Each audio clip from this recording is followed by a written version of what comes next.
Quiero, en primer lugar, destacar la presencia del decano de nuestra Facultad de Humanidades de la Universidad Nacional del Nordeste, el profesor Aldo Lineras, que en medio de las numerosas actividades ha hecho un espacio para acompañarnos.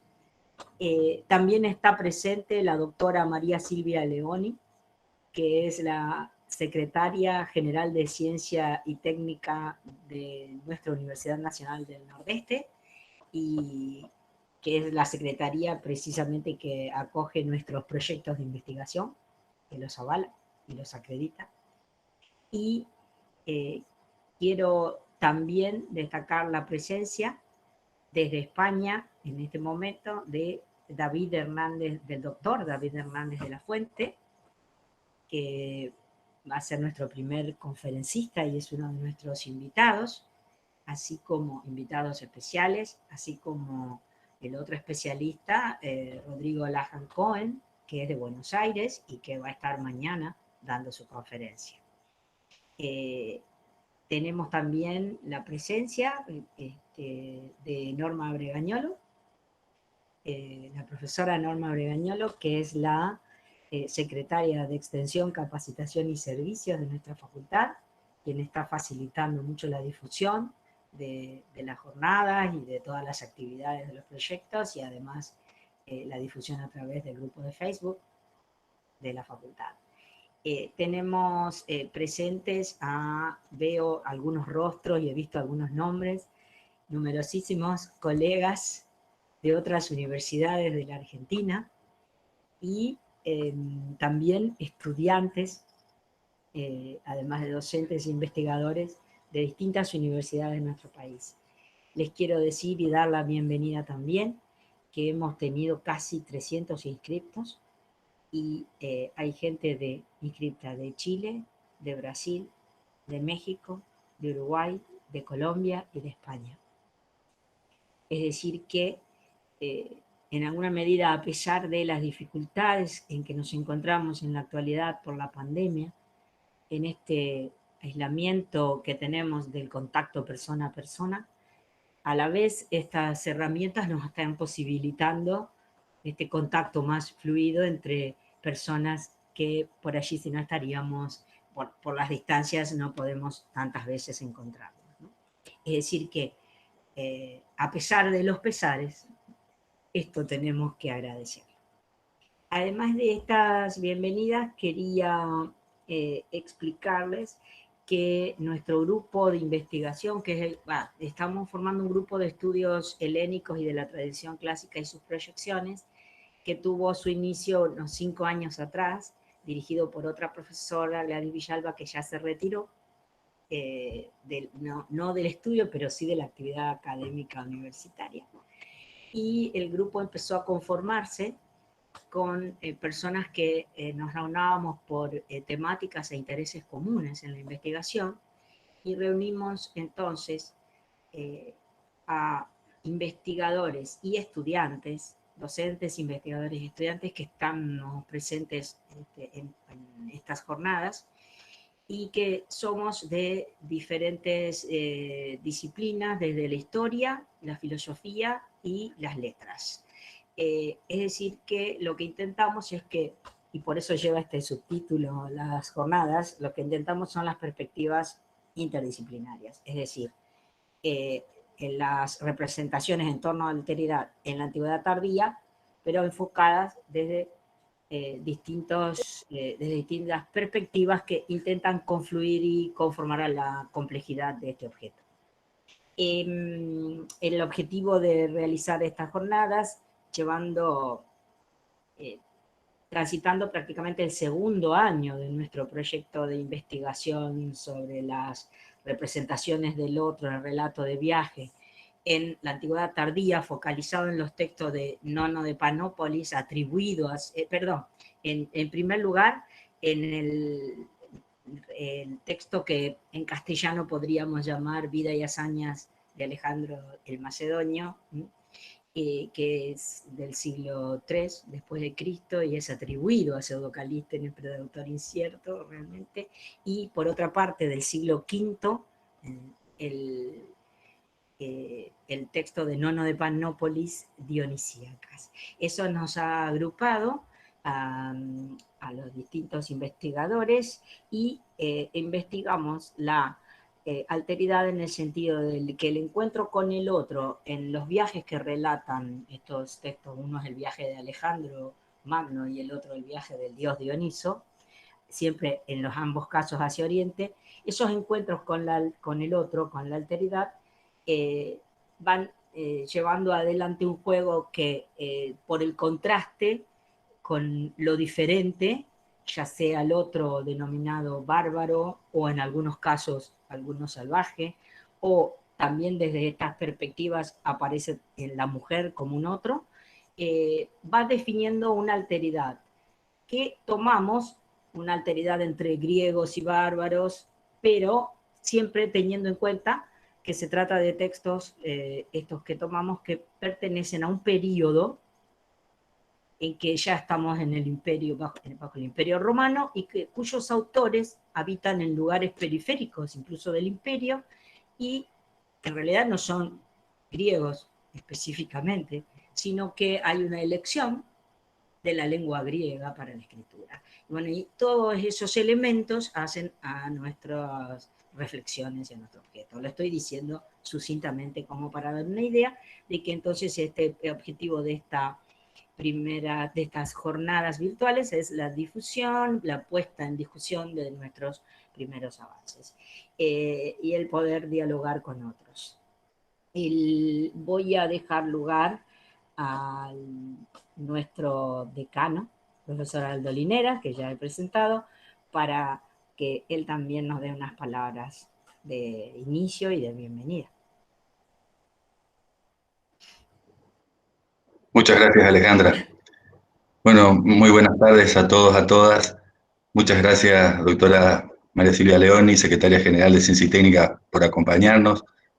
Muchas gracias, profesora Norma Bregañolo, de la Secretaría de Extensión. Alejandra, en vos y todo el equipo que componen el proyecto, el agradecimiento por estas jornadas virtuales, por la organización. A nuestro primer conferencista e invitado, darle la bienvenida virtual, doctor de la Fuente. Justo hace poco inaugurábamos una conferencia con el doctor Giovanni Levi y decía lo que extraño, Giovanni Levi tiene 81 años, y decía que extraña los viajes a través del Atlántico, así que quienes en este momento lo están siguiendo virtual, por supuesto la aspiración de invitarlos a compartir aquí cuando esto haya pasado. La bienvenida a colegas, estudiantes, a representantes de otras universidades, para nosotros es un orgullo poder sostener nuestra actividad académica, de extensión, de investigación, aún en estas condiciones. Y como bien decía Alejandra, aquello que nos preocupa también tiene que ser en este momento una herramienta que podamos aprovechar, porque independientemente de las personas que están en este salón, tenemos la limitación a veces del número que permiten una sala de conferencias en los formatos que tenemos, pero sé que hay tantos otros que los pueden seguir por las redes sociales, así que también eso es el lugar al que la cantidad de gente a la que llegamos es muy importante para nosotros como facultad en el sentido de continuar con la actividad académica. Solamente dos cuestiones para compartir con ustedes que las había pensado como para darles la bienvenida. El primero, quiero que todos los que están viendo sepan que estamos absolutamente satisfechos del trabajo que hace el área de lenguas y culturas clásicas en el Departamento de Letras de nuestra facultad. Lo digo en términos de gestión, y reconocemos aquí la labor académica que hacen como docencia. No es una opinión subjetiva, está reflejada en la cantidad de pedidos de adscripciones que las y los estudiantes realizan anualmente en las cátedras que componen el área, el interés por participar en los proyectos de investigación, y además la vigencia de estos proyectos de investigación, puntualmente en este caso, y otros del área de lengua y culturas latinas, y también la cuestión de la extensión que evidentemente se evidencia en este tipo de actividad. Así que esto en primer lugar, aunque yo sé que hay mucha gente que pertenece al área y tal vez no registra esto, pero la disputa y muchas veces estas cuestiones de los espacios internos hacen que la vigencia de lo clásico, en algunos casos, más allá de lo que en términos internos se discuta, a veces se suele poner en entredicho hacia afuera. Yo rescato no solamente la vigencia de lo clásico, más allá de la petulancia de esta afirmación, sino por el trabajo que está sostenido en nuestro departamento a través del área respectiva y por lo que conozco el trabajo a nivel nacional de muchos equipos de otras universidades. Me parece un tema destacable, interesante, porque además hace honor al concepto de lo clásico. Y el segundo tema que quiero relacionar es el tema de estas jornadas virtuales en torno a la alteridad. Quiero decir, entiendo que toda preocupación por cuestiones presentes, pasadas, en este caso la alteridad en la antigüedad tardía, de algún modo siempre revisar esto significa repensar también el presente.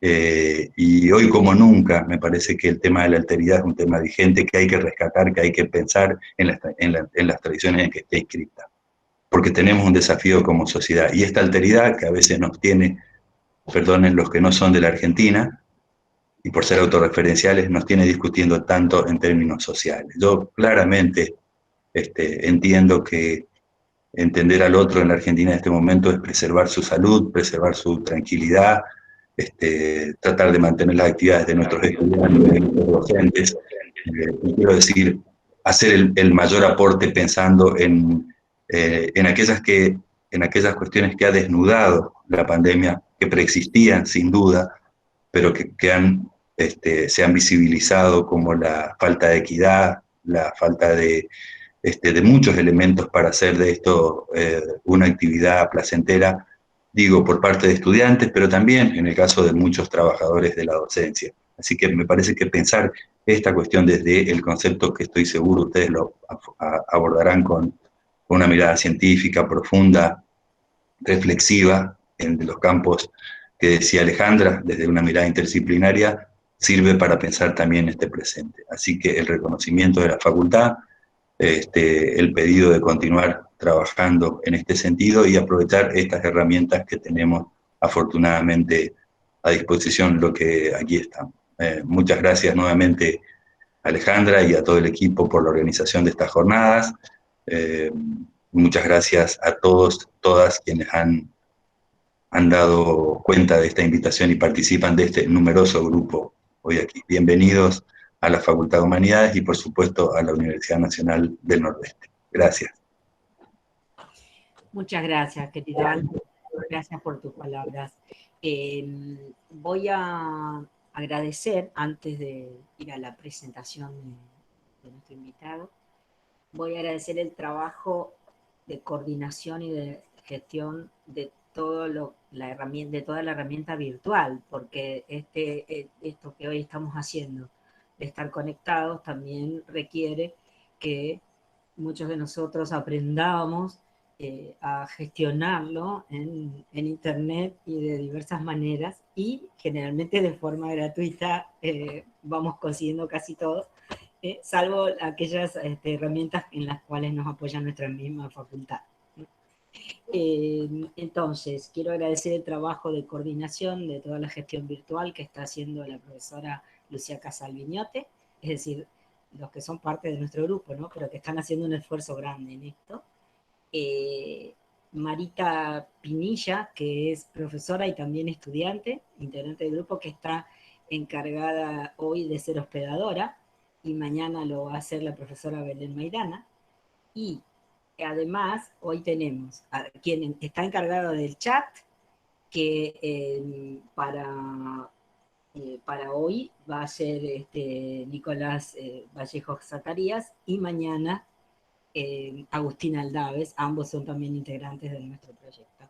Y quiero agradecer especialmente a la Secretaría de Extensión, Capacitación y Servicios, que a través de Ariel Mesa hoy nos está facilitando que se transmita también por el grupo de Facebook de la Facultad de Humanidades de la Universidad Nacional del Nordeste. En cuanto a nuestra organización, tanto hoy como mañana trabajaremos desde las 14 a las 18, a veces puede ser que termine un poquito antes.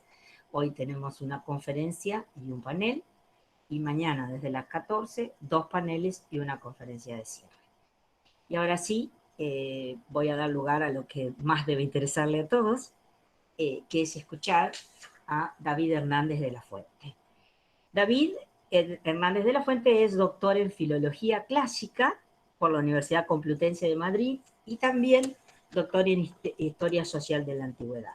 Se especializa en Historia Cultural de la Antigüedad y las principales líneas de sus investigaciones son la religión y la mitología griega, especialmente en cuanto al dionicismo, a oráculos y al pitagorismo, y también sociedad y literatura en la antigüedad tardía, por ejemplo, Nono de Panópolis, o la poesía y la sociedad proto-bizantinas, y también la tradición clásica y la historia del platonismo.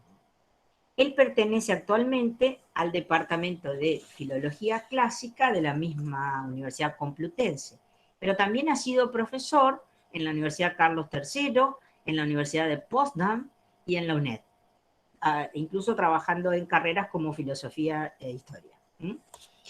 Es autor, coautor o editor de más de una veintena de libros en prestigiosas editoriales internacionales. Por ejemplo, nos ha interesado mucho El despertar del alma, Dioniso y Ariadna, mito y misterio, que publicó Ariel en 2017. También ha publicado, por ejemplo, en la editorial Alianza, Breve historia de Bizancio, Civilización griega, Oráculos griegos, Mitología clásica. Y también en editorial Trota, Historia del pensamiento político griego. Esto no es todo, son algunos. Y por supuesto también ha publicado muchísimos artículos y capítulos de libros en revistas y editoriales de reconocido prestigio como Brill o The Writer, y ha recibido también diversas distinciones y premios de fundaciones y academias españolas y del resto de Europa. Ha dirigido y dirige como investigador principal proyectos de investigación con financiación pública y también es miembro de grupos de investigación, tanto de algunas universidades españolas como la UNED y de otros países de Europa, como Berlín Potsdam, por ejemplo, Francia Comté, y quiero destacar también que ha sido investigador o docente invitado en centros de excelencia como la Columbia University, o la Universidad de Firenze, o el CNRS de París, entre otros, porque es larga la lista.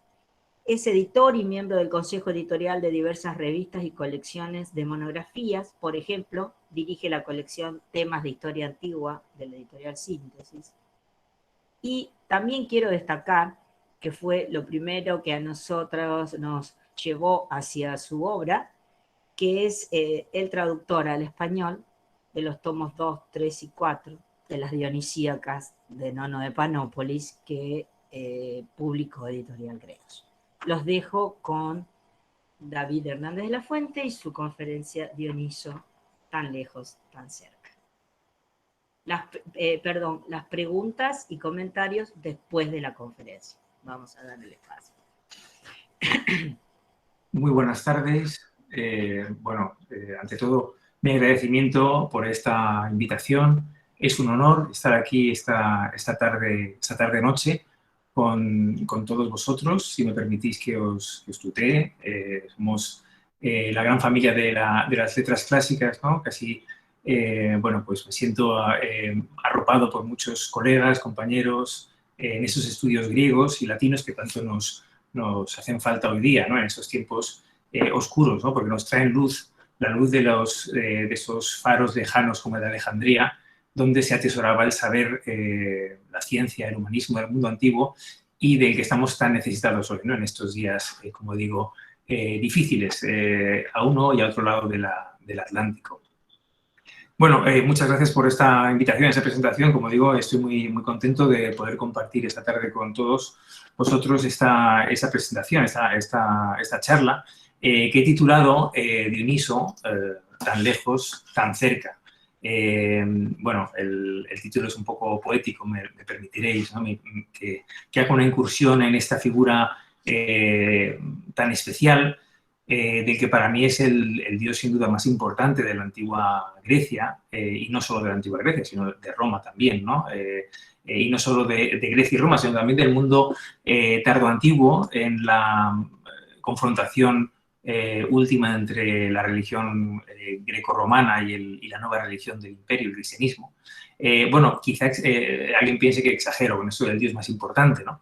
Pero por diversas facetas que tiene, en concreto por esta idea de la alteridad, ¿no? De la posibilidad de ser otro y de la representatividad de ese otro, ¿no? De esa otra edad, me parece que es el dios que nos pone en contacto con realidades y con facetas muy diferentes de nuestra experiencia cotidiana y de nuestra experiencia humana, incluso de nuestra experiencia de género, de edad, de situación, nos permite ser otro, ¿no? No en vano es el dios de la máscara, del extrañamiento, mucho más que un dios de la embriaguez, de un viejo dios mediterráneo de los ciclos de la vegetación, pasó a ser bueno, pues algo mucho más grande y mucho más importante, como voy a intentar mostrar esta tarde, ¿no?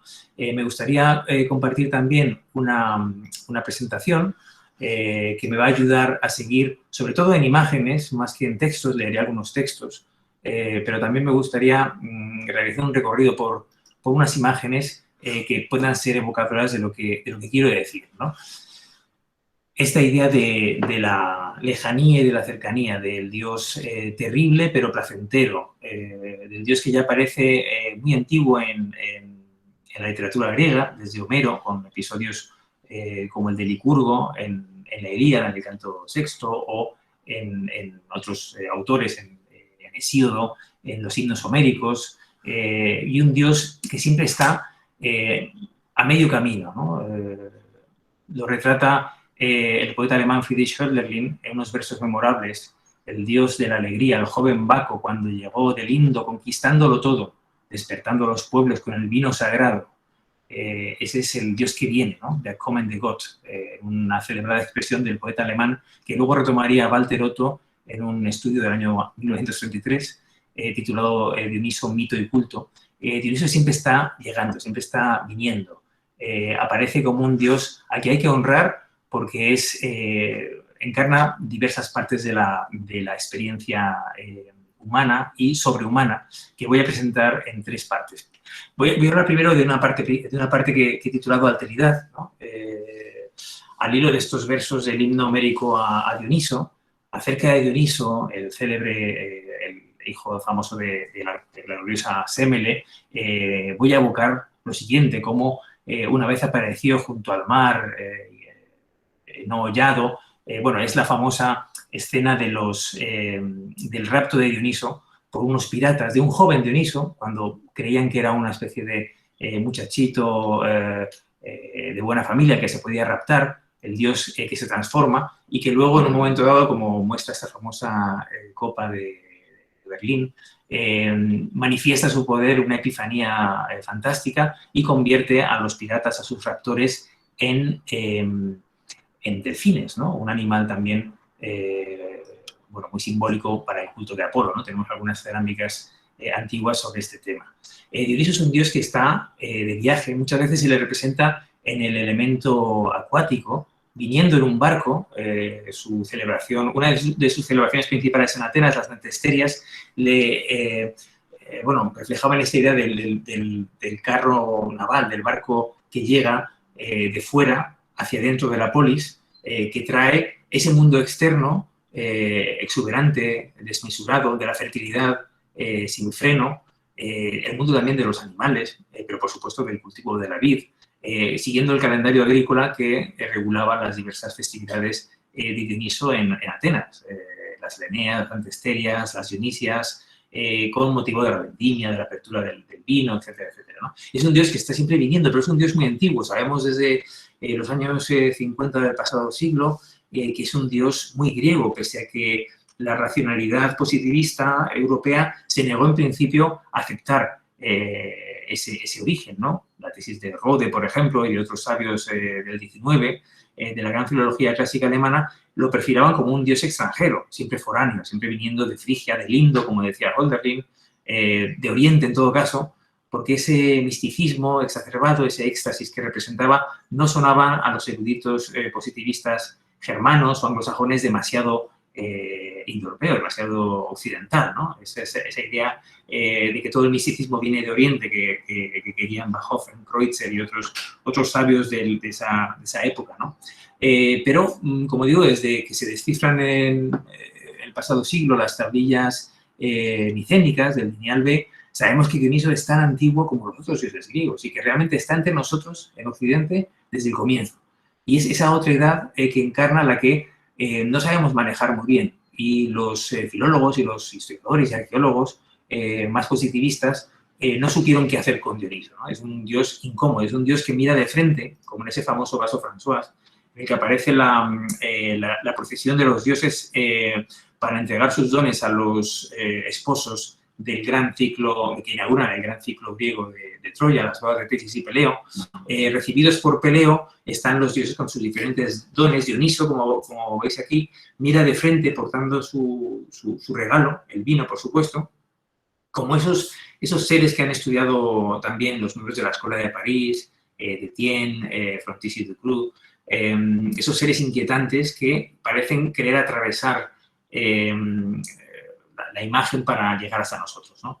Pensemos en la Medusa o en otros retratos del arte griego antiguo que aparecen casi cruzando la frontera entre lo divino y lo humano, entre lo representado y su fenomenología más cercana, ¿no? Lejos y cerca, ese es Dioniso que casi parece invitarnos a nosotros también a gustar ese fruto dulce y a la vez terrible de sus dones, ¿no? El vino, la danza extática y el extrañamiento. Ya desde su nacimiento, como es bien sabido, en el mito tebano, que aparece, bueno, por ejemplo, en las vacantes de Eurípides, es el dios 2 veces nacido, pero también tiene un mito anterior al tebano, al nacimiento de Semele, la gloriosa Semele que decía el himno homérico, el mito llamado órfico, en el que Dioniso es hijo de nuevo del dios padre, Zeus, pero también de otra diosa muy ligada al mundo subterráneo, de Perséfone, un mito que acaba con el nacimiento de un niño Dioniso diferente, Zagreo, que iba a heredar el trono de su padre, pero es cruelmente despedazado por los titanes a instancias de la celosa Hera, su carne comida y su sangre bebida, aunque luego, gracias a la acción de una diosa providencial, Atenea, que salva una parte del dios, resucitará de alguna manera, pero vivirá en el siguiente Dioniso.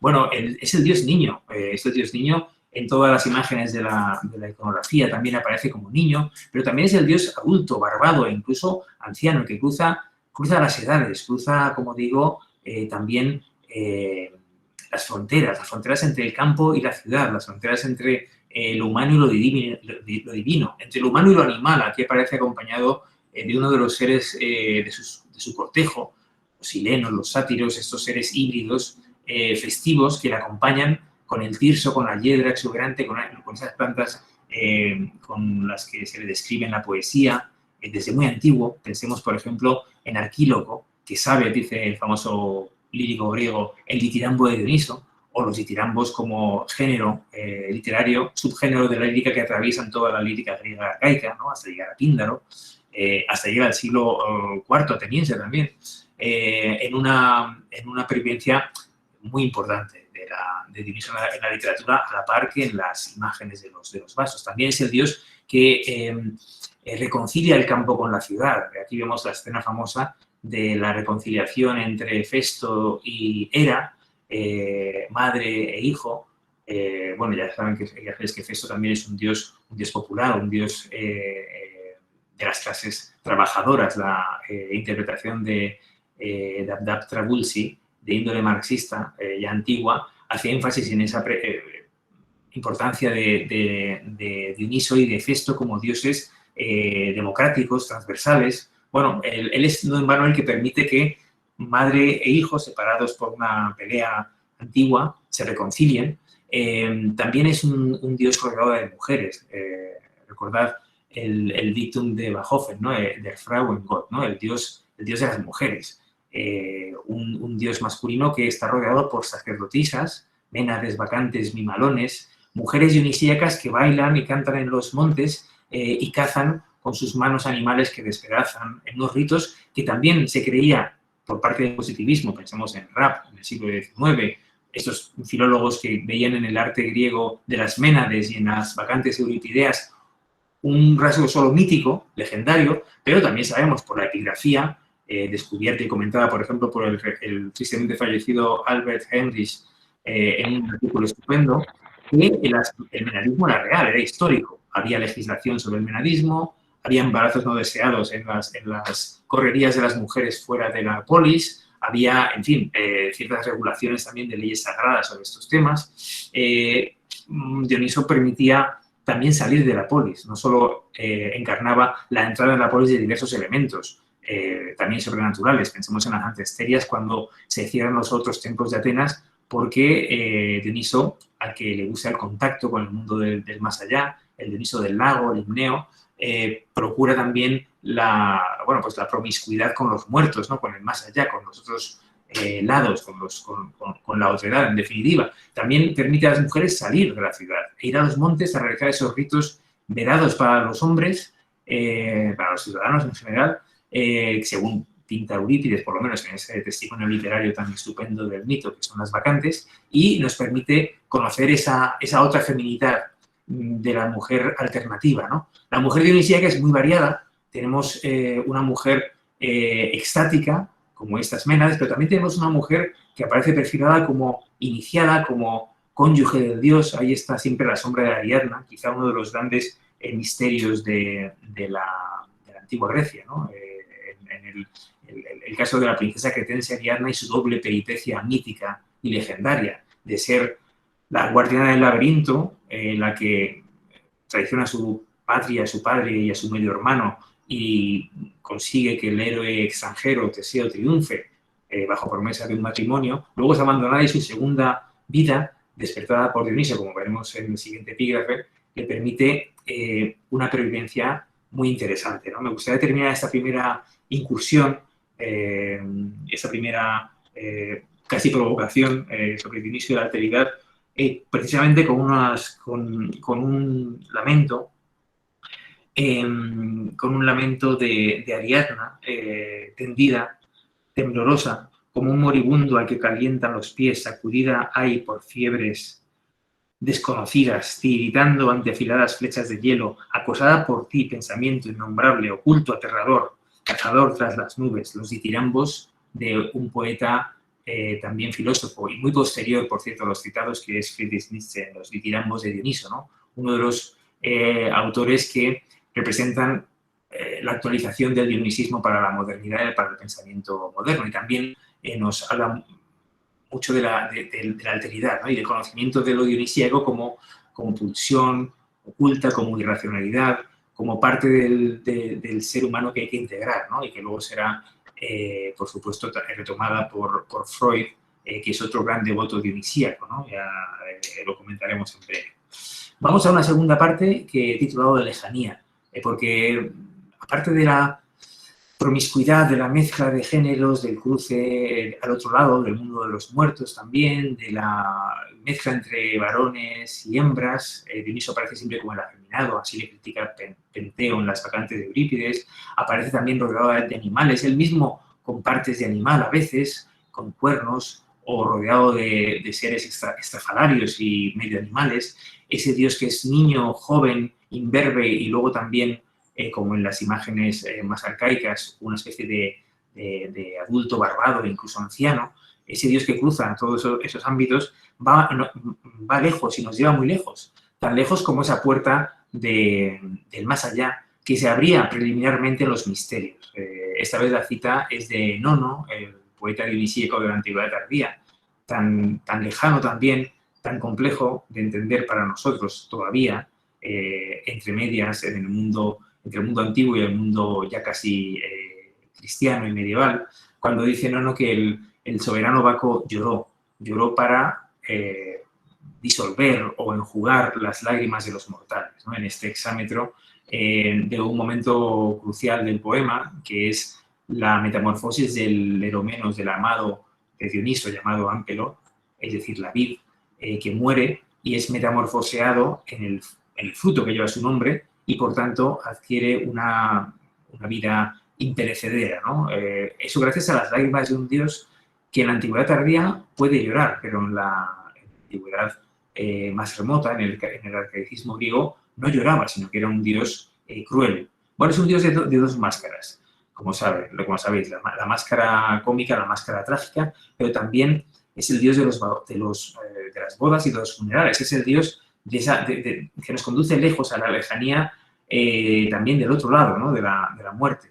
Pensad que en una imagen muy interesante que contrapone a los dos hermanos que son muy bienavenidos, ¿no?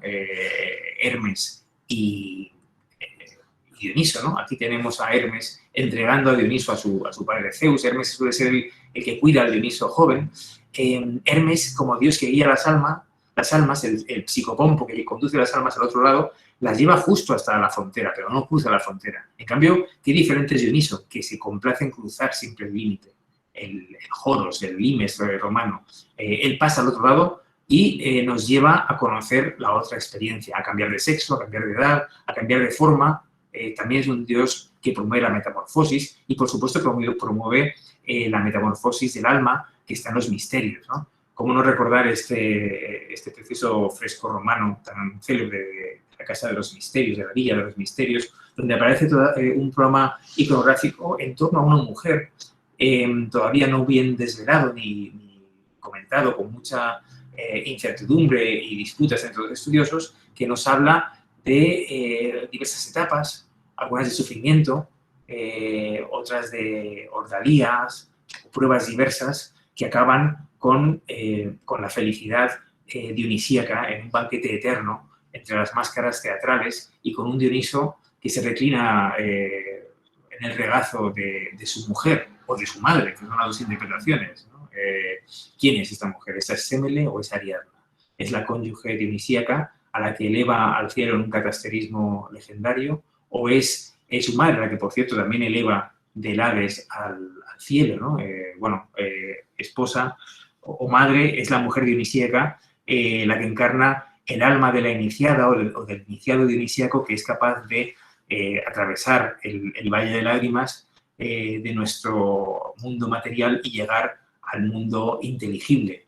Recordad la imagen de Dioniso como Dios de la filosofía, como Dios mus, es decir, intelecto de Zeus, ¿no? El Dios genitivo de Zeus, ¿no? De Zeus. O también como el Dioniso preplatónico, platónico, neoplatónico, que encarna diversas facultades del alma, la fantasía a veces en el mundo tardío, o las hipóstasis del ser, ¿no? Es la segunda hipóstasis, es el equivalente al logos, es el hijo del padre en el enoteísmo pagano, y nos lleva al otro lado de una manera muy interesante, en una pervivencia casi metafísica que nos lleva lejos, tan lejos como la muerte, ¿no? La iconografía de los funeraria, así como la iconografía de las bodas en la Grecia arcaica, la iconografía funeraria en la época romana, muy bien estudiada en libros como Liber Patria, ¿no? De Trud, u otros libros sobre los sarcófagos, sobre las tumbas, los frescos o la decoración de la funeraria del Egipto romano, por ejemplo, nos hablan de una proliferación de vides y de elementos dionisíacos por todas partes, y sobre todo del ya citado motivo de Ariadna, que ya en la cerámica posclásica estaba anunciando la vieja metáfora del sueño hermano de la muerte en la poesía épica arcaica, ¿no? Recordamos a Hesíodo, a Homero, ese es hipnos, es el sueño de transformación, pero también es oneiros, que soñará Ariadna en ese momento de desfallecimiento, abandonada por Teseo en Naxos, cuando momentos después será despertada por el tropel del séquito dionisíaco que viene tocando sus aulos, sus panderetas, sus instrumentos de percusión, y vienen para despertarla a una nueva vida y para llevarla de la muerte al catasterismo, a la apoteosis, ¿no? Es una decoración favorita, por supuesto, como un mito muy parecido al de Eros y Psique, que también abundará en los sarcófagos romanos, una decoración favorita del arte funerario. Pero el Dioniso romano nos lleva muy lejos, nos lleva tan lejos como a una especie de empeño biográfico como el que tiene Nonno en el siglo V, y en este mosaico chipriota del siglo IV, en el que aparece la adoración del niño Dioniso, nos lleva tan lejos como querer realizar una especie de gran biografía del dios desde su nacimiento excepcional, desde su concepción casi virginal por Perséfone, antes de su rapto, ¿no? por Zeus, una especie de extraña concepción, su adoración por diversas figuras simbólicas y posteriormente su juventud, sus hazañas por el mundo, notablemente las hazañas más conocidas son las hazañas con la expedición de los indios, ¿no? Es un dios civilizador, y luego su florecimiento, ¿no? Como bueno, cuando culmina su expedición militar en el Indo, se dedica a difundir sus dones por el mundo, ¿no?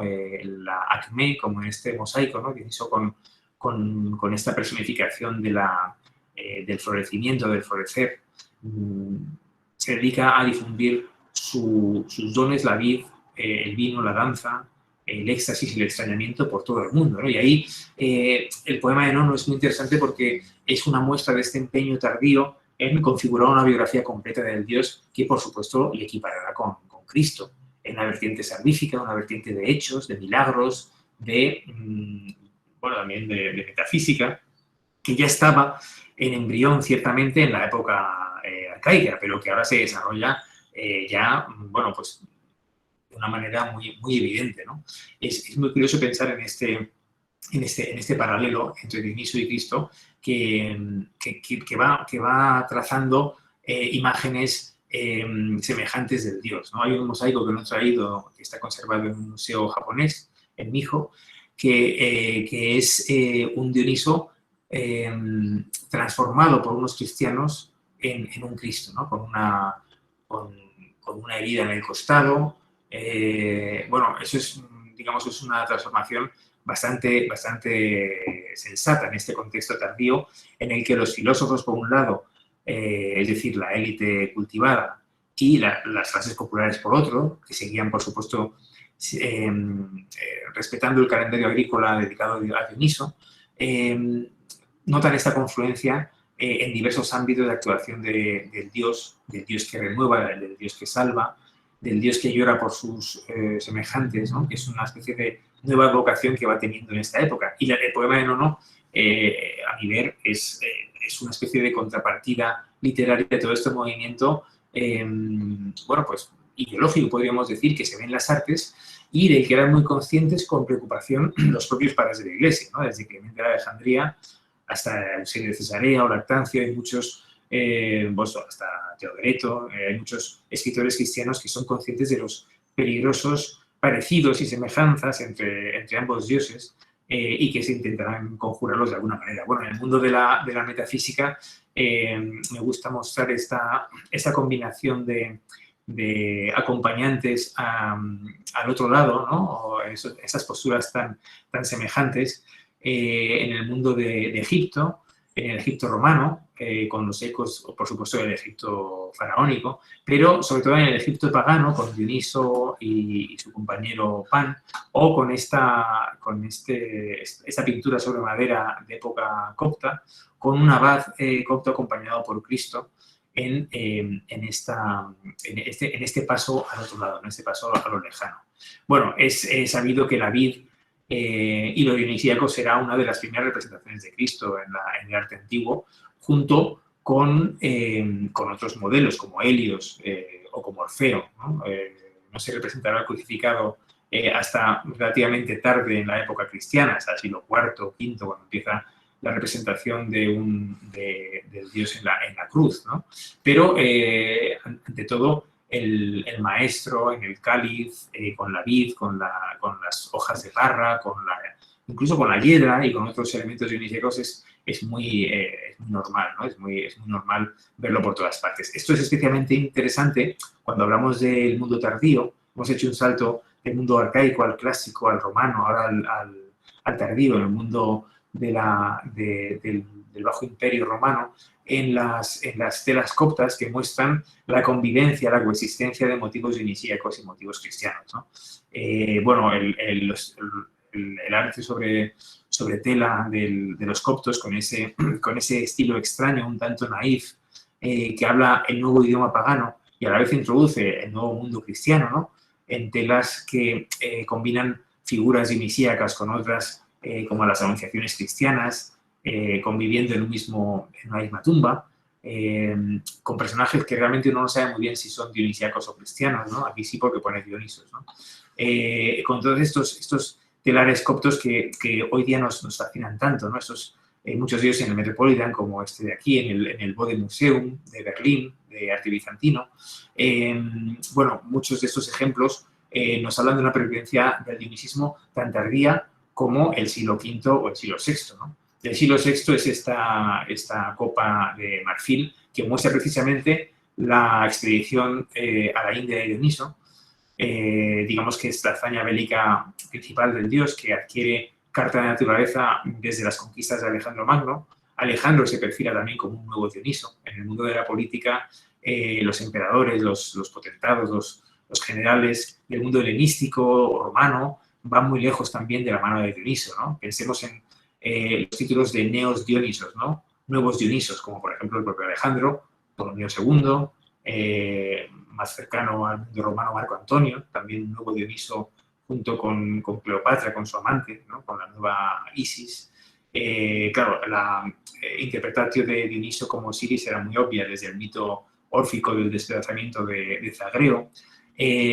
Galerio, por ejemplo, en el mundo tardío, uno de los últimos emperadores paganos, ¿no? En la gran persecución que promueve contra los cristianos, también se perfila como un nuevo Dioniso. Y en su palacio, que se hace construir en Félix Romuliana, en la actual Serbia, hay unos mosaicos y un programa iconográfico dedicado a Dioniso muy importante, ¿no? En el marco de la ideología de los tetrarcas, ¿no? Pero qué duda cabe que el mundo del cristianismo viene a superponerse casi sin solución de continuidad con el mundo dionisíaco, ¿no? Y que la pervivencia de los misterios de la vid, los misterios del vino como sangre, del pan como carne, ¿no? Que sería la contraparte eleusina de este doblete clásico de las religiones mistéricas del Mediterráneo antiguo, viene a ser sustituido por Cristo, ¿no? Esta gema famosa de Berlín, del Orfeo Báquico, tan comentada y tristemente desaparecida en la guerra, ¿no? Tenemos solo las imágenes, ¿no? Estaba en Berlín en esta época, pero luego con la guerra se extravió. Nos hablan de esta asimilación, como digo, tan incómoda para los padres de la Iglesia, pero que era una especie de camino natural, ¿no? Tanto para las clases populares como para las clases filosóficas o intelectuales más elevadas, ¿no? La ecuación sangre-vino, que aparece en el mito órfico de Dioniso, que aparecía también en el Antiguo Testamento, y que en el Nuevo Testamento, por supuesto, se subraya sobremanera, ¿no? Y en las cartas paulinas, ¿no? También adquiere carta de naturaleza en Europa y en todo el arte europeo gracias al dogma de la transustanciación, que perpetuará en cierto modo este leitmotiv dionisíaco, ¿no? Se puede pensar que el dogma de la Eucaristía católica es una transposición del misterio arcaico de este Dios lejano y cercano a la vez. Bueno, sería ir muy lejos, ¿no? Quizá demasiado lejos, ¿no? Pero claro, la historia del arte nos muestra muchas ideas en ese sentido acerca de Cristo como la verdadera vid, ¿no? Cuando San Juan afirma yo soy la vid verdadera, obviamente está en un contexto polémico con otra vid, ¿no?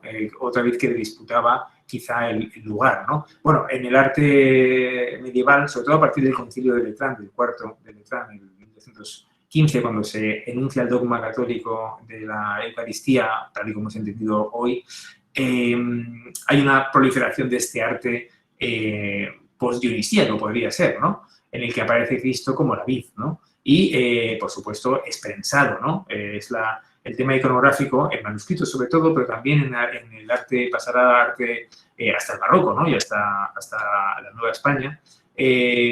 el arte el motivo artístico de la prensa mística, que se llama, ¿no? Es decir, la idea de prensar al dios para realizar esta teofagia, ingerirlo de alguna manera, en un camino que nos lleva muy lejos, ¿no? Dioniso y Cristo, eso es un gran tema que nos habla de la lejanía del dios que es consumido, ¿no?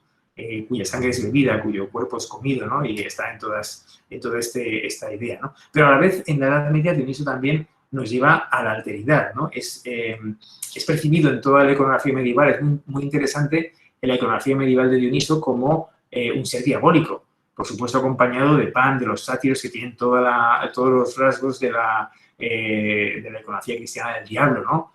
Los cuernos, las patas de cabra, el macho cabrío, bueno, y esa especie de fantásticas cabalgaduras, tigres, bueno, extraños seres híbridos, siempre con los cuernos presentes, con la vid, ¿no? Es decir, la vid tiene esa ambivalencia a partir del siglo XIII y en la iluminación de los manuscritos es muy, muy rico, ¿no? Eso es un tema poco trabajado, pero con el que estoy últimamente muy interesado.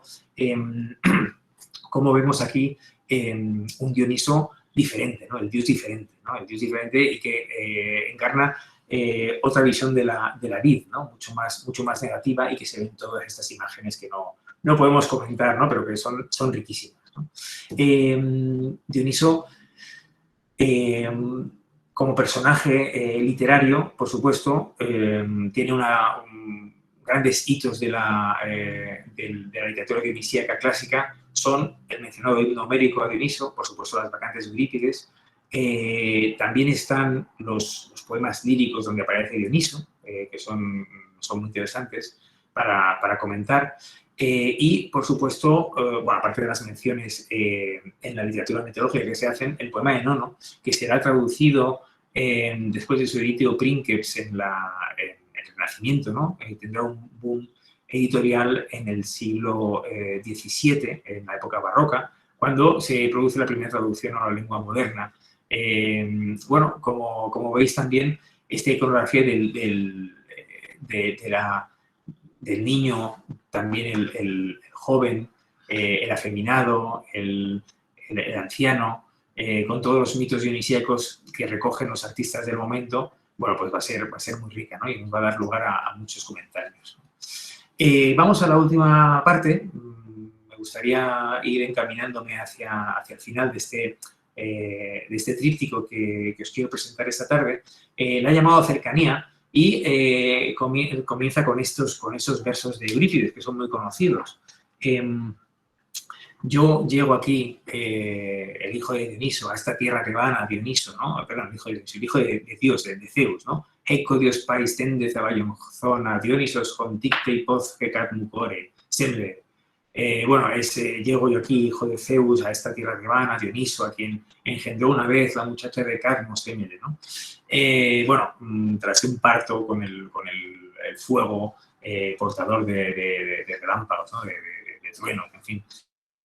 Parto del fuego de este dios que está llegando, ¿no? Y fijaos que cambie su forma desde la divina a una forma mortal, ¿no? Es capaz de llegar a nosotros y ser cercanos. Es un dios ajeno, es decir, es un dios lejano que nos lleva al otro lado, nos lleva a ser, en cierto modo, no solo otro o otra, es decir, o también un animal, sino a ser casi un dios, ¿no? Convertirse en un alma inmortal, pasar al otro lado y tener una existencia post-mortem feliz, ¿no? Si ha sido uno iniciado en los misterios en la época arcaica, si ha tenido también la iniciación, esta que hemos visto en la Villa de los Misterios, si ha comulgado con el Dioniso tardío, filosófico o popular, ¿no? Fijaos que hasta tan tarde como el siglo VII, en un concilio en Constantinopla, se pronuncia un anatema contra aquellos campesinos o aquellos eclesiásticos que pronuncian el execrable nombre, dice el canon del concilio, de Dioniso, que todavía en el campo se sigue pronunciando y se le sigue invocando para, por ejemplo, prensar la vid en el lagar, ¿no? Cuando debería ser en honor de Cristo, ¿no? Bueno, es una lejanía. Pero ahora vamos a ver ese Dioniso que viene a nosotros, ¿no? No solo nos lleva al otro lado, sino que viene hacia nosotros y cambia su forma cambia su forma y se acerca como un mortal. Se acerca como un mortal, o lo hemos dejado en el Renacimiento, ¿no? No quiero dejar el camino sin hablar de los Dionisos del arte posterior, de Miguel Ángel, de Caravaggio, de su Dioniso de doble cara, ¿no? También con la doble máscara, ¿no? El Dioniso enfermo, ¿no? El Baco enfermo, de Nicolas Poussin, probablemente en esta imagen de Eudore Renan, ¿no? Según una interesante teoría de Malcolm Bull. Vemos a un Dioniso también que cruza las edades, pero que se acerca cada vez más a nosotros, con riesgo de nuestra propia, pues de nuestras propias seguridades o de nuestras propias identidades, ¿no? El Dioniso de Tiziano, el Baco y Ariadna, llegando a la isla de Naxos en este frenesí y despertando a la joven durmiente, nos lleva también a la modernidad, ¿no? Estos son Dionisos premodernos que anticipan, en cierto modo, la importancia de Dioniso a partir del siglo XIX, ¿no? A partir de la figura de Nietzsche y, sobre todo, a partir del XIX en general, del idealismo alemán, de Nietzsche, o de Freud, por supuesto, y de todo ese Dioniso que hoy día nos sigue pareciendo el dios más interesante porque es el dios que más tiene que decir de la autoridad que hay en nosotros, ¿no? Y el dios que mejor explica al hombre moderno desde diversos puntos de vista, como vamos a ver, ¿no? Al llegar Dioniso a rescatar a Ariadna, no puedo dejar de evocar los versos de la Ariadna de Monteverdi, ¿no? Claro, el nacimiento de la ópera va de la mano de esta princesa y de su encuentro con Dioniso en la isla de Naxos, ¿no? Lasciatemi morire, ¿no? Recordáis que dice la princesa al principio, cuando despierta abandonada. Luego, en el punto final, ¿no? Cuando llega Dioniso y la va a llevar a esas estrellas que brillan en el firmamento, ¿no? La corona borealis, en la serenidad eterna, recogida conmigo entre los pasos etéreos, verás felizmente con tu regazo colmado de ambrosía, bajo el inmortal firmamento correr los años. Allí entre los dioses supremos del elevado coro, las más brillantes estrellas harán de tu hermosa cabellera una corona de oro, glorioso presente del alma que desprecia por anhelo celeste la mortal belleza. Bueno, esto suena mejor en la lengua original del libreto, ¿no? Del libreto conservado, de la música conservamos menos, ¿no? Tendiendo el ser humano al infinito, a la trascendencia, pero fijaos la diferencia de este Dios que se acerca a nosotros que realmente es muy cercano, ¿no? En su llegada, ¿no? Tan cercano que parece ser un jovencillo que nos anima a beber en Andalucía o en Castilla, ¿no? En este famoso cuadro de Velázquez, ¿no? De nuevo con la ambigüedad, con la ambivalencia el cruce de las edades, el cruce de los géneros y de las identidades, ¿no? Que es tan llamativo y que, por supuesto, preludia la modernidad. Bueno, estos saltos de época simplemente son un poco para provocar esta percepción de Dioniso como un dios que va cruzando fronteras, cruzando edades, cruzando géneros literarios y también artísticos del mundo de los vasos griegos dedicados a las bodas, ¿no? Me parece Dioniso en el triunfo, con el carro nupcial, con la mujer dionisíaca no extática, que es su esposa, o con la mujer dionisíaca extática, que son las vacantes, el Dioniso festivo, el Dioniso funerario, con esa doble máscara que nos lleva al más allá, pero también hay un Dioniso que nos habla de la experiencia humana más profunda, del Dios que llevamos dentro, ¿no? Que querría decir también yo ahora con Hölderlin o con Novalis, ¿no? Pues este es el Dios premoderno que lo cambia todo, ¿no? Es el Dioniso de los dithyambos de Nietzsche que he citado antes y que me parece una magnífica recepción del mundo clásico en el filólogo de Basilea, que luego sería filósofo, y que tiene uno de los dithyambos dedicados precisamente a la figura de Ariadna, pero también la obra estupenda de Hugo von Hofmannsthal, el libreto de Ariadne auf Naxos, la ópera de Richard Strauss, presentada en Viena en pleno auge del psicoanálisis freudiano, ¿no?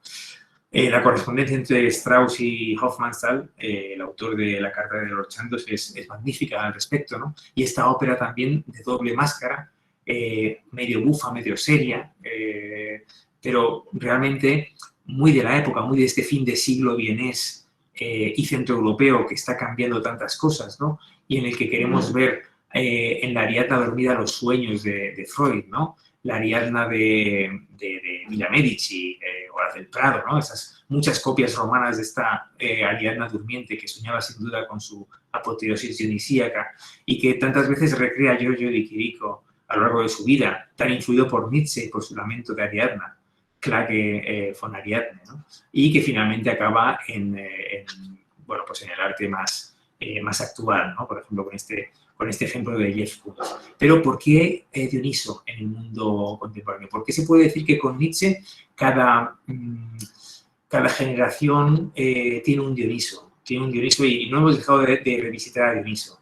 Bueno, ¿cómo explicar a este Dios que nos despedaza por dentro, que produce el desmembramiento ritual, como en este fresco romano del ser humano, ¿no? De Penteo en este caso? Penteo el doliente, penthos, ¿no? El dolor en griego. El sparagmos es el despedazamiento del ser humano también, ¿no? Bueno, desde la filosofía, desde los presocráticos a los neoplatónicos, que hablan del desmembramiento como un elemento clave para la interpretación dionisíaca, ¿no? De lo uno y lo múltiple, hasta la psicología, ¿no? Bueno, pues se podría hablar mucho de este profundo simbolismo, pero para la modernidad, digamos que la monolítica racionalidad positivista acuñada en Europa con el mito del progreso, con el mundo germano, anglosajón, que creía en esta progresión siempre desde las oscuridades de la sinrazón a la luz de la razón en un camino siempre ascendente, Dioniso era una figura incómoda, ¿no? ¿Qué hacer con un dios lejano y cercano a la vez? Extraño, pero familiar, ¿no? Un dios que está viniendo de fuera, pero que está dentro. Un dios que no duda en derramar lágrimas, pero también ejecutar crueldades tremendas como el despedazamiento de su primo Penteo.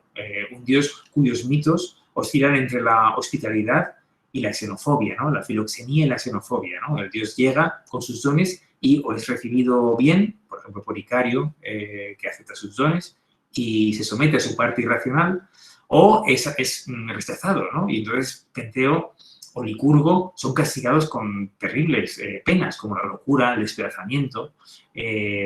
Bueno, el caso del despedazamiento es un elemento que tiene una honda significación ritual en la antigüedad, pero que para la modernidad también tiene un gran peso, ¿no? Esas mujeres dionisíacas que despedazan a héroes como el citado Penteo o como Orfeo, ¿no? Que es hijo de Apolo pero muere a manos de las mujeres de Dioniso, ¿no? Es un mito fundacional también de la modernidad, ¿no? Y se ve desde las oscuridades de Nietzsche hasta las pulsiones también de Freud, ¿no? Freud que, como es sabido, mandó que depositaran sus cenizas en una urna con motivos dionisíacos, en una pieza de cerámica griega subitálica con motivos dionisíacos. Bueno, las vacantes son el espejo en el que se ha querido mirar también la modernidad. He traído algunos ejemplos para ver, para intentar mostrar. ¿Sí? David, ¿Sí? ¿te puedo interrumpir un segundito? Sí, por favor. Es solamente para solucionar un problema técnico que alguien en un momento entró y compartió su pantalla y entonces enseguida lo solucionaron. Pero ahora la tuya se ve pequeñita. Bueno. La única manera que se vuelva a ver bien, para no perdernos todo lo que decís y mostrás, lo que decís no, pero lo que mostrás es que cierres y vuelvas a abrirlo. ¿Puede ser? Claro, sí. Mucho inconveniente. No, claro que sí, lo hago enseguida. Ahora mismo. Sí, te esperamos, con tranquilidad. Cierro y abro la presentación. Muy bien. Voy a intentarlo. Eso. En principio creemos que así se va a solucionar. Te pedimos disculpas porque no ha sido voluntad nuestra, es un problema. Una intromisión que no sabemos cómo ocurrió. Veremos si ahora se ve mejor. A ver. ¿Se ve algo? No, todavía no. Todavía no.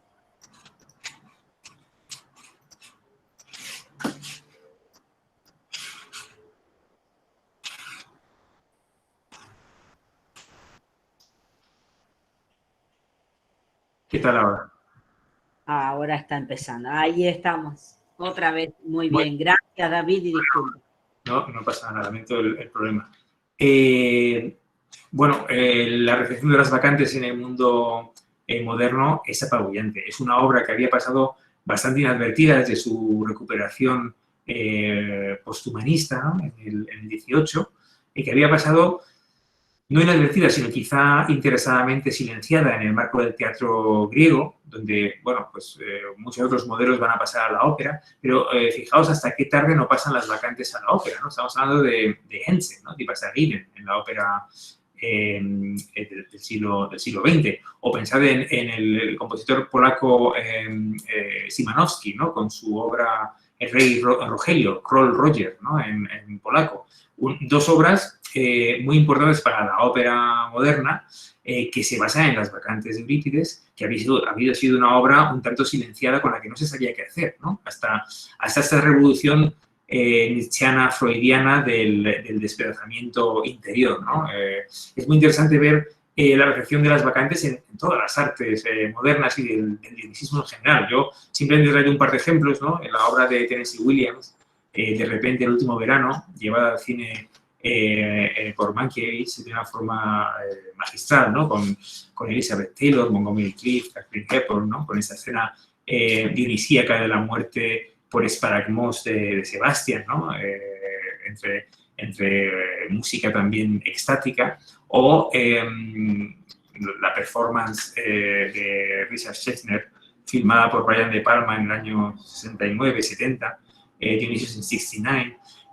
Bueno, los muchos Dionisos de la modernidad, en cada generación, desde Nietzsche hasta parte, ¿no? El Dionisio preguerra mundial de Walter Otto, de Jean Mer, después de la Guerra Mundial, el Dioniso de la Escuela de París, de los años 60, del amor libre, de las drogas, el Dioniso más moderno también, post-11S, que es muy interesante, Dioniso y el dionisismo y el despedazamiento ritual en la literatura, ¿no? Algunos ejemplos, El perfume, El mundo según Gar, o Nituman Los Andes, obras muy diferentes, de autores muy diferentes y mundos muy diferentes, que siguen haciendo hincapié en esa tremenda ambivalencia psicológica y antropológica que nos sigue evocando Dioniso como el dios diferente, como el dios de la modernidad, el dios que explica las sinuosidades del ser humano, ¿no? Y de su irracionalidad, ¿no? En cierto modo, de ese otro o esos otros que tenemos en el interior, ¿no? Y para terminar quiero evocar una última imagen de Dioniso en el cine, ¿no? Esta última película de Honoré, Metamorfosis, que es un canto a Ovidio, ¿no? Es una obra estupenda de hace un par de años, una película estupenda, donde aparece este Dioniso rodeado siempre de mujeres, de bacantes, ¿no? Y también castigando a las hijas de Minias, en este caso, que son estas tres a las que carga una furgoneta y se las lleva en el mundo de las antesterias atenienses del siglo V a.C., aparece en los suburbios de la banlieue parisina de una forma muy impactante, ¿no? También entre vacantes, es decir, personas que han aceptado su animal interior, ¿no? Como diría Vargas Llosa en Lituma en los Andes, ¿no? Con la tabernera doña Adriana y el tabernero Dionisio, ¿no? que es la pareja clave, ¿no? en esa novela de misterio detectivesca en el Perú de Sendero Luminoso, hasta las mujeres que no aceptan su culto y que lo desafían, como las hijas de Minias, ¿no? Las Miniades, ¿no? En esta versión de las Metamorfosis de Ovidio, tan fantástica, ¿no? Que yo recomiendo, pues aparecen los dos mitos dionisíacos, ¿no? Rechazo a lo otro que lleva uno dentro y aceptación de lo otro, ¿no? Que en realidad en esto yo creo que se cifra todo el gran misterio que encarna Dioniso, ¿no? También la escisión entre la divinidad y la humanidad, la división entre naturaleza y cultura, en fin, a los pensadores, a los antropólogos. No vamos a entrar en otros autores, simplemente quería hacer un panorama muy rápido, ¿no? Espero que no confuso. Les ha abocado siempre esta noción de lo otro, ¿no? Y me gustaría terminar con una cita de un poeta catalán que me gusta mucho, Salvador Espriu, un gran conocedor del mundo clásico y un gran intérprete de mitos, que tiene un poema magnífico sobre Ariadna y habla de Dioniso en las canciones de Ariadna de esta manera. Te encontrarás en tu vida con lo inmortal de distintos nombres, Dioniso, pero en tu circunstancia fuera de Nisa. No te dediques a identificarla, viajero, por obstinado que seas, ni en los mapas alemanes más minuciosos. ¿Quién sabe, nada más, si la atisbarás, nebulosa, muy de cuando en cuando, en el fondo y más allá de tus sueños? Bueno, y con estos versos de Espriu, pues concluyo el recorrido y bueno, pues quedo a vuestra disposición por si queréis comentar algún aspecto o profundizar en alguna de estas recepciones dionisíacas desde lo arcaico a lo posmoderno que hemos estado viendo.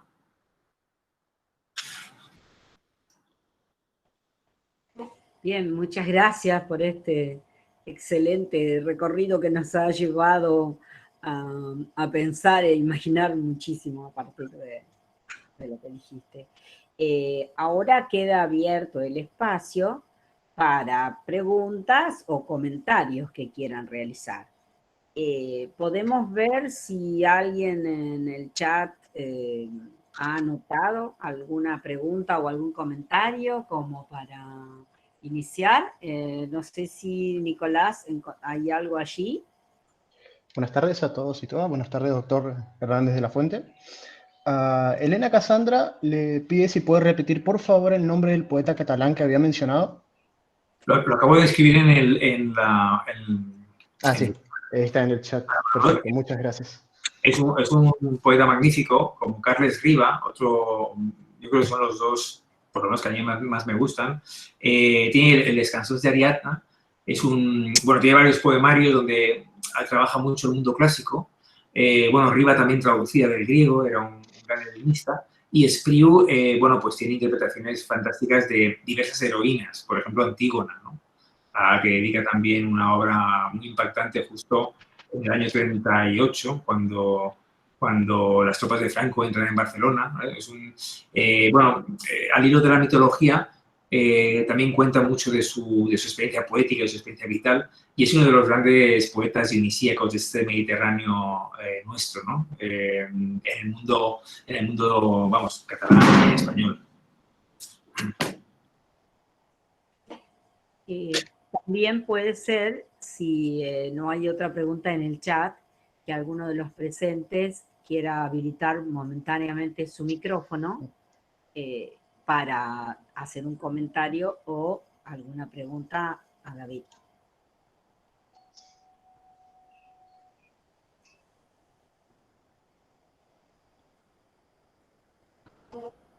Bueno, creo que he convencido a todo el mundo de mi... esperaba crear más polémica. Buenas tardes. Buenas tardes. ¿Qué tal? Un gusto, David, en saludarte. Mi nombre es Jessica, pero bueno, he entrado con un Gmail de trabajo que no era el correcto, me disculpo. Quisiera hacer una pregunta que no sé si es pertinente para esta conferencia, pero me quiero sacar la duda, sabrá usted si me responde o no. Sí. Estuve mirando durante este año, hay una teoría que habla del Evangelio de César, no sé si está al tanto. No, dígame. Sí, digo, así. En este sentido que se hacía una comparación en algún punto entre, bueno, obviamente que es obvia, ¿no? Entre la figura de Jesús y la figura de Dioniso. Hay un sacerdote español, junto con otra persona, es alemán, que en este momento no me acuerdo, sepan disculpar, que hace una asociación directa entre la figura de César con la figura de Jesús. Sí, algo he oído de esto. Me suena. Hay un libro, pero... se llama El Evangelio de César, y si alguien quiere verlo en una forma más resumida, hay un documental que se llama El Evangelio de César y está también en YouTube si a alguno le interesa. Discúlpenme si no viene al caso, pero quería aprovechar para preguntar. Sí, algo así. algo leí, pero creo que no me comprendí en absoluto. Me parece que era algo me llegó, no recuerdo en qué formato, pero me parecía un poco una peregrina, es decir, que no recuerdo muy bien qué era, ¿no? Pero me parece que no me parecía muy correcto, no sé. Pero ya digo que no recuerdo bien, no puedo hablar del tema porque no recuerdo muy bien en qué consistía este tema. No, hombre, yo lo que he intentado es mostrar las coincidencias entre Dioniso y Cristo. Bueno, yo empecé trabajando acerca de Dioniso a partir de la obra de Nono de Planópolis, que como se ha dicho, traduje y, bueno, le dediqué un libro, etcétera, ¿no? Entonces, claro, no solo escribe en una época plenamente cristiana, sino que además la otra obra épica que se le atribuye es una epopeya sobre Jesús, ¿no? Es una versión épica del Evangelio de San Juan, ¿no? Entonces, bueno, pues a partir de ahí empecé un poco con esta idea de ver un poco las fuentes también históricas de los concilios, de la iconografía, etcétera, y ver los paralelos que eran muy, muy interesantes, ¿no? Porque, claro, la obra de Nono evoca un Dioniso como vamos a mostrarlo en ese verso tan famoso, ¿no? Tan controvertido, que da título a mi libro, ¿no? Bacchos Anax, ¿no? El soberano Baco, el señor, Baco el señor, ¿no? Baco el señor lloró. Claro, esto para un griego de la época de Eurípides es inconcebible que Baco sienta piedad, ¿no? En ese momento, Baco se compadece de la muerte de una persona. Claro, el Baco nos puede, en la época arcaica y clásica, nos puede llevar al otro lado. Gracias a sus misterios podemos conocer el mundo de la muerte y tener preparación para ella. Pero claro, el Dioniso tardío es que es muy parecido, cada vez se parece más a Cristo, vamos, y viceversa. Entonces, las conexiones, las referencias cruzadas son a veces muy interesantes. No he mostrado muchas veces una imagen vale más que mil palabras. Hay un mosaico que llegó a Japón, a este museo que he mencionado. Bueno, es un mosaico que no se sabe muy bien de dónde viene, ¿no? Porque solamente la pieza llegó por vías no muy legales, ¿no? Muchas veces con las antigüedades pasan estas cosas, ¿no? Entonces, es un mosaico sobre Dioniso con Marón, con una figura dionisíaca de su séquito, que está retocado por alguien que le ha transformado un poco y le ha convertido en una especie de... Le ha puesto atributos cristianos, le ha puesto un cáliz, le ha puesto una herida en el costado, pero es un Dioniso afeminado, ¿no? Es un Dioniso de la tradición... Es muy curioso, ¿no? Entonces, bueno, pues eso es lo que me interesó y de ahí me metí un poco en este tema, ¿no? Y en mi libro que se ha mencionado, El despertar del alma, pues hay una parte que se llama Resurrección, que cuenta exactamente este Dioniso tardío, desde la interpretación filosófica hasta la equiparación con Cristo. Y claro, uno ya puede ir... yo he mostrado algunas imágenes que me interesan ahora de la Edad Media, ¿no? Porque estoy trabajando sobre la iconografía de la prensa mística, ¿no? Del lagar místico, es decir, de la idea de aplastar al Dios para que la metáfora, bueno, la asimilación sangre-vino, ¿no? Que es una iconografía muy extraña, en cierto modo. Y bueno, pues por ahí va el tema, ¿no? Vamos. Veo alguna pregunta más sobre el dios travesti transexual que pregunta Nati. A ver, Dioniso aparece como el de túnica azafranada en Eurípides, como el afeminado, se le llama específicamente afeminado, ¿no? Se le llama, literalmente es un travestido, ¿no? En cierto modo, y no solo esto, sino que incita a Penteo a travestirse, recordad la obra de Eurípides, para que Penteo pueda observar los ritos de las mujeres. Dioniso infunde una especie de manía divina, una locura. Ya sabéis que Dioniso y Apolo infunden la locura divina. Bueno, también las musas y Eros, según la famosa cita del Cedro de Platón. Pero lo que hace Dioniso es volverle loco o nublar sus sentidos para que desee ardientemente ir a ver qué hacen las mujeres en el monte, ritos secretos. Él es un hombre, se viste de mujer y va allí a espiarlas, ¿no? Y luego acaba despedazado, ¿no? La imagen que hemos visto en la vasija griega, ¿no? Que es lo que en la novela que he citado, El mundo según Garp, pasa con Garp, que va a espiar a una convención de feministas y le descubren, claro. Esa idea también del travestismo es muy interesante, es muy dionisíaca y ese cruce de géneros me parece muy, muy evocador de la figura de Dioniso como alteridad, ¿no? Bueno, no sé si hay alguna cosa más. En el chat hay alguien Sí. que Hay otra pregunta de César Gonzalo. Dice, buenas tardes. Va una pregunta. Se menciona en torno a Dionisio este carácter de transformación, supresión de las diferencias y de las jerarquías, sexo, edad, lo terrenal y lo divino, y también su asimilación a prácticas terribles como el sparagmos, entre otras cosas. Teniendo en cuenta ello, ¿puede ser pensado el dionisismo como una referencia contra la cual la filosofía occidental construye mucho de sus opuestos, hasta el trío de la sospecha al menos, Freud, Marx y Nietzsche, teniendo en cuenta además su carácter de otredad en el interior de la cultura griega? Sí, es una pregunta muy interesante. Yo he estado un poco, dándole vueltas a este tema, ¿no? El Dios de la diferencia, ¿no? Hubo una exposición en Berlín. Bueno, en Berlín había un grupo de trabajo muy interesante en la Universidad Libre que se llamaba, bueno, un grupo sobre Dioniso que llevaba a la profesora Renate Schlesia, ya se jubiló, y participaba el profesor Bolac, yo creo, bueno, Henrys, que también, bueno, los grandes expertos en Dioniso, y yo estuve alguna vez por ahí también, ¿no? Y en una exposición en Berlín le organizaron un catálogo también y un libro que se llamaba El Dios Diferente, ¿no? Y es el Dios diferente, pero tiene razón César en que es el Dios que suprime la diferencia. De hecho, claro, hay tantas interpretaciones sociológicas, marxistas, acerca de ese Dios casi democrático, casi transversal, ¿no? Que bueno, pues digamos que llega a todo el mundo. Es el Dios del teatro. El teatro es la base ideológica de la democracia ateniense, ¿no? Es curioso que no tenemos mucho teatro dionisíaco, solo tenemos las vacantes, pero había otras muchas obras, ¿no? Sobre temas dionisíacos que conocemos por nombre, pero no las tenemos.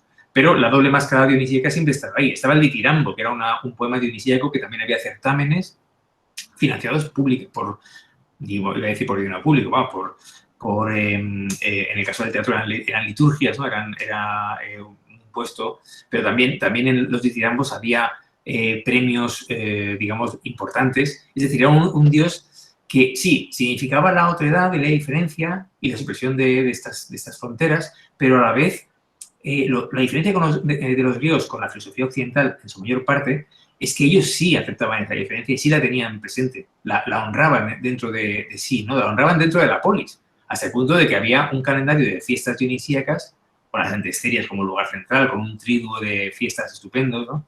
En que participaran todos, incluso los niños probaban el vino, ¿no? Y es decir, la subversión dionisíaca, la utopía dionisíaca, que estudia muy bien un artículo de Brisson sobre la Edad de Oro, Dioniso, en cierto modo, con sus misterios, con su magia, con su baile, con su éxtasis, ¿no? Con su extrañamiento, con sus máscaras, el teatro, el vino, etcétera, lo que permite es un paréntesis utópico en nuestra polis, en nuestra ciudad, en nuestra comunidad política y social. Y luego todo vuelve a la normalidad, pero ese paréntesis utópico, casi carnavalesco, donde los esclavos se liberan, los niños beben vino, las mujeres van al monte, salen del oikos, salen de la polis, bueno, los hombres tienen vedado el acceso a esos misterios. Claro, eso era necesario, ese paréntesis de caos para volver al orden. Bueno, esa es la vieja tesis de Mircea Eliade, ¿no? Acerca de los paréntesis cosmogónicos, ¿no? Dioniso es un dios muy cercano a la Edad de Oro, ¿no? También más que Crono, casi, ¿no? Y claro, la filosofía posterior, después de los padres de la Iglesia, sobre todo de la cristianización del platonismo, porque Platón tiene mucho de Dioniso, ¿no? Y está poco estudiado el papel de Dioniso en el simposio, en los misterios, en la locura divina, etcétera, en Platón, ¿no? Pero digamos el Platón cristianizado y por ende la filosofía occidental tradicional, medieval, escolástica, etcétera, etcétera, sí que ha intentado a mi ver un poco, pues, ocultar o tapar de alguna manera o suavizar esa otredad, ¿no? Que explosiona de manera muy creativa y muy rica a final del XIX con Nietzsche. Pero claro, Nietzsche no construyó ese vacío, ¿no? Ni Freud tampoco, sino que yo he empezado citando a Hölderlin, ¿no? A la poesía, Schelling, el idealismo alemán, que ya está a vueltas con el tema de Dioniso y Cristo, ¿no? Es decir, bueno, esto es el largo siglo XIX el que empieza a desvelar esa otredad, ¿no? Y me parece muy interesante que Dioniso esté en el centro. Dioniso en Alemania tanto en la ciencia filológica como en la historia o en la filosofía y luego en el mundo de la psicología, es muy interesante cómo transforma nuestra creatividad, ¿no? Bueno, además hay que ver cómo a partir de... Bueno, Nietzsche es contemporáneo, más o menos, al descubrimiento arqueológico, que cambia un poco también la visión que tenemos de Grecia, que es Schliemann, ¿no? Saca Troya, Micenas, el mundo micénico, ¿no? Una Grecia antes de Grecia. Y Freud es contemporáneo con el otro gran descubrimiento, que cambia también, de nuevo, nos hace descubrir un estrato aún inferior, ¿no? Muy inferior en el sentido más abajo, ¿no? Que es el mundo minoico, ¿no? Evans, ¿no? Claro, ver cómo estos dos autores trabajan sobre lo dionisíaco como una categoría que hay que asumir, interiorizar y que puede ser una categoría casi historiográfica para explicar la historia de la conciencia y de la cultura humana.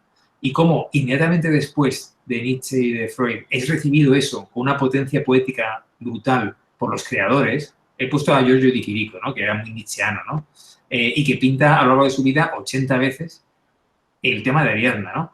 O D.H. Lawrence, ¿no? Un gran escritor inglés, un gran devoto de Pan, de Dioniso, del dios Pan. Bueno, es que inmediatamente esa especie de revolución dionisíaca del fin de siglo centroeuropeo es recibida por los creadores, mejor que por nadie más, ¿no? Bueno, luego viene la antropología, los estudios de mitología, Campbell, lo que queráis, pero a mí me interesa mucho cómo Dioniso es el dios del hombre moderno precisamente por los creadores, ¿no? Y lo vemos vivo en el teatro, en la ópera, en la performance, en el cine, bueno, de una manera que dice mucho de la aceptación de lo otro, de la diversidad en la unidad, ¿no? Que es un poco lo que es su culto, ¿no? A mí me parece que esa historia hay que contarla, ¿no? Y por eso hay que ser dionisíaco, ¿no? Creo, ¿no? Muy bien, muchas gracias porque realmente es un inicio estupendo para las reflexiones que van a seguir, ya sea sobre Dioniso o son todas las problemáticas sobre la alteridad. Quedaba un solo comentario, pero es comentario, no es una nueva pregunta de Jorge, sí. Así que podés, en todo caso, puedes leerlo en el chat, bueno, lo leo rápidamente. Dice, buenas tardes, excelente charla. Es interesante la relación entre Dioniso y Cristo, porque dentro del marco de lo apolíneo y dionisíaco, quizás uno relacionaría a Cristo con lo apolíneo. Pero no, te está haciendo una pregunta, así que creo que podríamos dejar de abusar de tu amabilidad y cerrar aquí. Agradecerte enormemente en nombre de todo el grupo y de todos los presentes esta excelente charla, esta excelente conferencia. Y ya tendríamos que cortar porque estamos prácticamente en el horario del panel siguiente. No sé si te dejo lugar a si querés decir algo más. Pues bueno, nada más, simplemente agradecer de nuevo la atención prestada, la invitación. He disfrutado mucho intentando en esa tormenta de ideas provocar un poco pensamientos nuevos pero antiguos, como veis, sobre Dioniso. Y bueno, pues yo os deseo mucha suerte, mucha productividad en estas jornadas que empiezan ahora, ¿no? Además, el programa es interesantísimo, ¿no?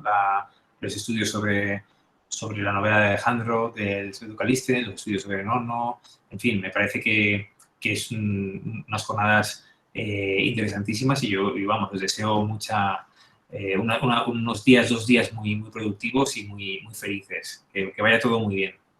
Y nada, pues lo hago a vuestra disposición. Mi correo electrónico y bueno, pues mi contacto está en la página de la Universidad Complutense y nada, pues hasta cuando queráis, hasta muy pronto, espero. Bueno, hasta pronto. Muchísimas gracias nuevamente. Me voy a tomar la atribución